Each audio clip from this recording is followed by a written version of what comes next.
अनहोनी को होनी में बदल देता है अहोई अष्टमी का व्रत। अहोई अष्टमी व्रत को अहोई आठे या करकाष्टमी भी कहते हैं। अहोई शब्द का अर्थ होता है अनहोनी को होनी में बदलने वाली पावन और अत्यंत मंगलकारी तिथि। और अनहोनी को होनी में टालने की शक्ति केवल मां पार्वती में है। इसलिए आज के दिन मां पार्वती के ही दिव्य स्वरूप अहोई माता की पूरी श्रद्धा भाव से पूजा की जाती है। अहोई अष्टमी व्रत को होई आठे या होई अष्टमी भी कहते हैं और इस दिन राधा कुंड में स्नान भी किया जाता है। होई अष्टमी का व्रत संतान की दीर्घायु के लिए रखा जाता है और इतना ही नहीं, संतान की प्राप्ति के लिए भी इस दिन महिलाएं व्रत रखती हैं।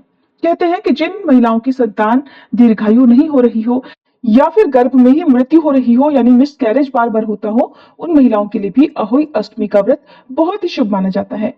इस व्रत में माताएं पूरे दिन तक जल या अन्न ग्रहण नहीं करती हैं और शाम को आकाश में तारे देखने के बाद, तारों को अर्घ देने के बाद ही ये उपवास पूर्ण होता है। ऐसी भी प्रचलित मान्यता है कि अहोई अष्टमी के दिन अगर कोई संतानहीन दंपत्ति गोवर्धन मार्ग पर स्थित राधा कुंड और श्री कृष्ण कुंड में स्नान करे तो उन्हें अवश्य ही संतान प्राप्ति का आशीर्वाद मिलता है। और इस बार 24 अक्टूबर गुरुवार को अहोई अष्टमी का व्रत रहेगा, जो कि बहुत ही दुर्लभ संयोगों के बीच रखा जाएगा।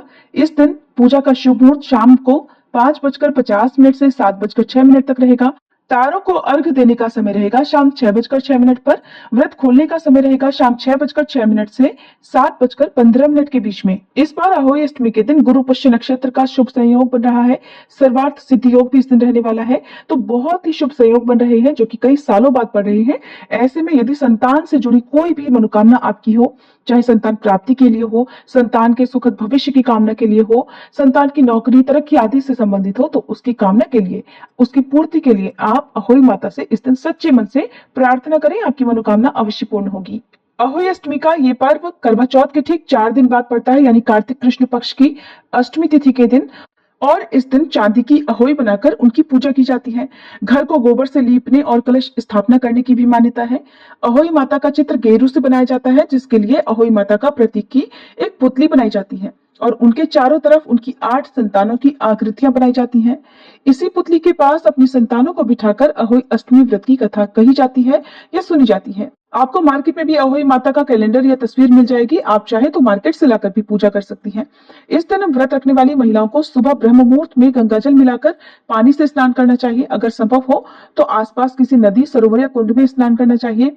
साफ स्वच्छ वस्त्र धारण कर हाथ में जल लेकर व्रत रखने का संकल्प लेना चाहिए और फिर इसके बाद अहोई माता की तस्वीर पूजा घर की एक चौकी पर स्थापित करनी चाहिए।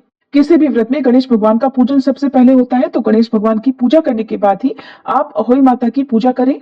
आपके पास जो चांदी की अहोई है उसे भी सबसे पहले आप मंदिर में चौकी पर रखें।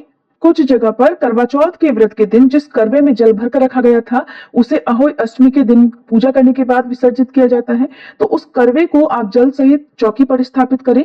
यदि आपके यहाँ पर ऐसी मान्यता नहीं है तो मिट्टी के एक करवे में आप जल भर कर रखें, जिसमें आप कथा सुनते समय अपने हाथ में गेहूं या अक्षत के 7 दाने रखकर कथा सुने या पढ़े और उसके बाद जब कथा समाप्त हो जाए तो इन गेहूं या अक्षत को उसी जल के करवे में या लोटे में आपको डालना है और इन्हीं से आप शाम को तारों को अर्घ देंगी। मार्केट से मिलने वाले कैलेंडर में अहोई माता की कथा भी लिखी हुई होती है। आप चाहे तो उसमें से कथा पढ़ सकते हैं। और यदि आपकी संतान आपके पास में रहती है तो उन्हें पूजा करते समय अपने पास जरूर बिठाएं। धूप दीप जलाकर सबसे पहले गणेश भगवान जी का पूजन करें। करवा माता को वस्त्र रूपी मौली कलावा अर्पित करें। भोग प्रसाद में आपके यहाँ पर जो भी सुबह के समय अर्पित किया जाता हो, वैसे फल मिठाई आप हमेशा हर सुबह की पूजा में अर्पित कर सकते हैं। और फिर इस तरह से आप सुबह की विधि विधान से पूजा करें, अहोई माता की आरती करें और अपने और अपनी संतानों के तिलक लगाएं। यदि कोई निसंतान महिला या दंपति इस पूजा को कर रहे हैं तो उन्हें सच्चे मन से इस दिन अहोई माता से संतान प्राप्ति की कामना करनी चाहिए। और जो निसंतान महिलाएं होती हैं उन्हें चांदी की जो अहोई की माला होती है उसे धारण करने की आवश्यकता नहीं होती है। वैसे तो चांदी की अहोई माला ही पहनी जाती है, लेकिन कुछ लोग जिनकी सामर्थ्य नहीं है वो केवल कलावे यानी लाल रंग की जो मौली होती है उसे भी गले में धारण करके पूजा कर सकते हैं। इस प्रकार से सुबह की पूजा करने के बाद दिन भर निराहार निर्जल रहा जाता है। इस दिन अपने बच्चों पर किसी तरह का कोई भी क्रोध नहीं करना है, कोई वाद विवाद से बचना है। घर का माहौल बहुत शांति भरा होना चाहिए। बहुत सी जगह पर अहोई माता की जो मुख्य पूजा है वो दोपहर के समय की जाती है, लेकिन अधिकतर जगह पर शाम के समय ही पूजा की जाती है। और पूजा का शुभ मुहूर्त आपको वीडियो में पहले ही बता दिया है। तो उससे पहले आप एक बार फिर से स्नान आदि से निवृत्त हो जाएं, साफ स्वच्छ वस्त्र पहन लें। यदि आपकी संतानें हैं साथ में रहती हैं तो आप उन्हें भी अच्छे से रेडी कर लें और पूजा की तैयारी करें। आप पूजा करते समय धूप दीप जलाएं। आपके यहाँ पर जो भी पकवान अहोई माता को भोग में अर्पित किए जाते हो, जैसे अधिकतर जगह पर मीठे पुए पूरी इस दिन अहोई माता को भोग लगाए जाते हैं, तो वो भी आप तैयार करके रखें। और हाथ में गेहूं या अक्षत के 7 दाने लेकर शाम की पूजा में कथा अवश्य सुने। आप चाहे तो आपके बच्चे भी ये कथा आपको सुना सकते हैं, नहीं तो आप स्वयं भी पढ़कर इस कथा को अपनी संतानों को, अपने बच्चों को सुना सकती हैं। फिर अहोई माता की सच्चे मन से आरती करें और उसके बाद जब शाम का समय हो, तारों को अर्घ देने का समय हो, उस समय आप जो जल का करवा आपने रखा हुआ है, टोटीदार करवा, अगर टोटीदार मिट्टी का करवा नहीं है तो आप सादा पीतल के या तांबे के लोटे में भी जल भरकर तारों को अर्घ दे सकती हैं। अर्घ देते समय आप थोड़ी मिश्री, शक्कर या बताशे जल के लोटे में डालें, थोड़े पुष्प डालें और जो अक्षत या गेहूं के दाने हैं उन्हें डालकर तारों की ओर देखते हुए अपने सिर से ऊपर हाथ करके आपको तारों को अर्घ देना चाहिए। ध्यान रखें, अर्घ देने वाला जो जल है उसके छींटे आपके पैरों पर ना पड़े। अब यहाँ पर आपको एक बात का भी ध्यान रखना है, अगर आपके परिवार में ऐसी मान्यता है कि अहोई अष्टमी के दिन 2 करवे में जल भरकर रखा जाता है, जिसमें से एक करवे के जल से तारों को अर्घ दे दिया जाता है और दूसरे करवे के जल को दीपावली तक रखा जाता है, तो आप इस बात को ध्यान में रखते हुए अहोई अष्टमी के दिन 2 करवों में ही जल भरकर रखें। एक करवे में नहीं, 2 करवे में आपको जल भरकर रखना है। और जो दूसरे करवे का जल है वो दीपावली के दिन आपको प्रयोग में लाना है। कैसे प्रयोग में लाएंगी? जो जल है करवे का, उसे आप अपने और अपनी संतानों के नहाने के पानी में मिलाएं। थोड़े थोड़े जल का छिड़काव घर में हर कोने में मुख्य द्वार पर कर दें और जो बाकी बचा हुआ जल है उसका विसर्जन कर दिया जाता है। कुछ जगह पर ऐसी मान्यता होती है, और नहीं तो आप बिल्कुल साधारण विधि से केवल एक करवे में जल भरकर ही अहोई अष्टमी की पूजा कर सकती हैं। अपने परिवार की जो मान्यताएं चली आ रही है उसी के अनुसार आपको कोई भी व्रत रखना चाहिए या नियमों का पालन करना चाहिए। ध्यान रखिएगा, इस दिन जो भी व्रती महिलाएं हैं उन्हें न तो मिट्टी खुदाई वाला कोई काम करना है, न किसी पौधे को उखाड़ना है, न ही नया पौधा लगाना है। और इस दिन आपको धारदार नुकीली हर चीज से दूर रहना है, मतलब उन चीजों को आपको स्पर्श नहीं करना है, उनका प्रयोग नहीं करना है। यहाँ तक कि इस दिन जो व्रती महिलाएं हैं उन्हें खुद से भी सब्जी या फल आदि नहीं काटने चाहिए। अपने परिवार में किसी अन्य सदस्य की सहायता आप इस काम के लिए ले सकती हैं।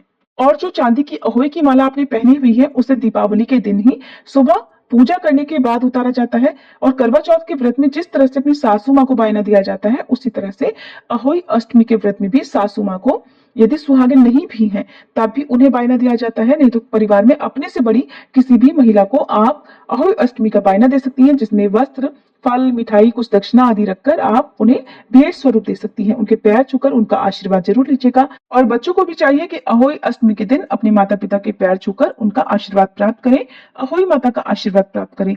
चांदी की जो अहोई माला आपने धारण की भी है उसे दीपावली के दिन आप उतारने के बाद यथासंभव किसी सुरक्षित स्थान पर रखें। उतारने के बाद अहोई माता से प्रार्थना करें कि वे आपके सभी संतानों की, आपके सभी बच्चों की रक्षा करें और उन्हें दीर्घायु रखें, उन्हें अच्छा स्वास्थ्य प्रदान करें और जीवन में हर क्षेत्र में उन्हें सफलता प्राप्त हो, ऐसा आशीर्वाद आपकी संतानों को अहोई माता प्रदान करें। ऐसी कामना करें और हाथ जोड़कर अहोई माला को प्रणाम करके आप उसे किसी सुरक्षित स्थान पर रख सकती हैं।